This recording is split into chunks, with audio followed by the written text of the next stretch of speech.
Good morning friends, good morning to all of you.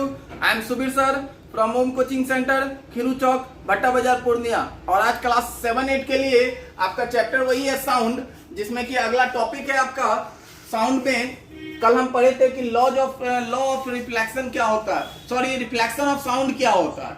तो आपको बताया गया था bouncing back of sound is called reflection of sound. अब आपसे पूछा जा रहा है कि laws of reflection of sound क्या है।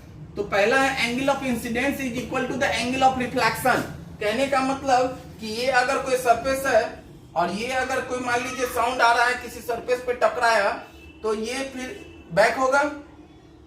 ये आने वाले और जाने वाले के बीच में एक नॉर्मल होता है, तो नॉर्मल और आने वाले के बीच में जो एंगल बनेगा इसको कहते हैं एंगल ऑफ इंसिडेंस। और नॉर्मल और जाने वाले रे के बीच में जो एंगल बनेगा इसको कहते हैं एंगल ऑफ रिफ्लेक्शन। तो ये एंगल ऑफ इंसिडेंस और एंगल ऑफ रिफ्लेक्शन आपका इक्वल होगा। दूसरा इंसिडेंट वेव, मतलब आने वाले वेव को कहते हैं इंसिडेंट वेव, रिफ्लेक्टेड वेव, जाने वाले वेव को कहते हैं reflected wave, and the normal. तीनों जो पॉइंट होगा वो all line the same plane, एक ही प्लेन पर काम करेगा। उसके बाद है application of reflection of sound. तो आपका सबसे पहला है कि रिफ्लेक्शन ऑफ साउंड का एप्लीकेशन हम लोग कहाँ कहाँ यूज करते हैं। सबसे पहले ईयर ट्रम्पेट में, दूसरा मेगाफोन में, और तीसरा स्टेथोस्कोप में, जो कि डॉक्टर यूज करते हैं स्टेथोस्कोप।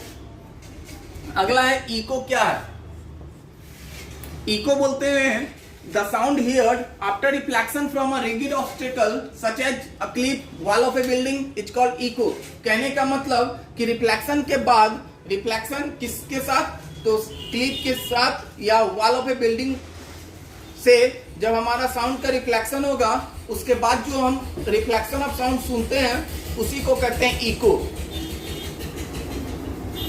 उसके बाद है आपका रिवर्बरेशन।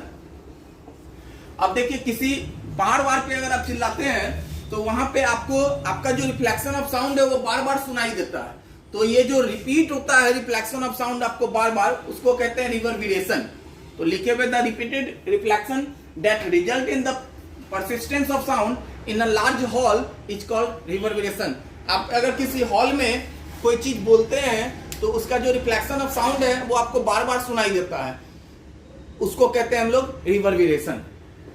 अब है आपका इंफ्रासोनिक साउंड और अल्ट्रासोनिक साउंड। तो आपको बताया गया था कि रेंज ऑफ साउंड जो है वो 20 हर्ट्ज से लेकर 20,000 हर्ट्ज तक होता है।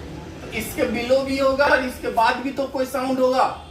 तो 20 हर्ट्ज से बिलो वाले साउंड को कहते हैं infrasonic sound. The sound waves having frequency less than 20 hertz are called infrasonic waves. जैसे व्हेल, एलिफेंट, ये जो प्रोड्यूस करेगा वो इंफ्रासोनिक रेंज होगा।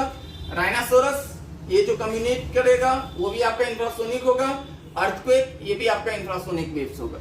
अल्ट्रासाउंड जब 20,000 हर्ट्ज से ऊपर होगा आपका साउंड वेव, लेकिन the sound waves having frequency higher than 20,000 hertz is called ultrasonic waves और अल्ट्रासाउंड। आप अपने जितना भी क्वेश्चन आपको बताया जा रहा है वो सभी को आप लर्न करना नहीं भूलेंगे। लर्न करते रहिए और आप नया नया चीज सीखते रहिए। आपका चैप्टर तो दिन प्रतिदिन खत्म होते ही जा रहा है, तो उम्मीद करेंगे हम कि आप अपने सारे चैप्टर को लर्न करके अपने आप पे कमांड जरूर पाएंगे चैप्टर पे। आज के लिए इतना ही, धन्यवाद।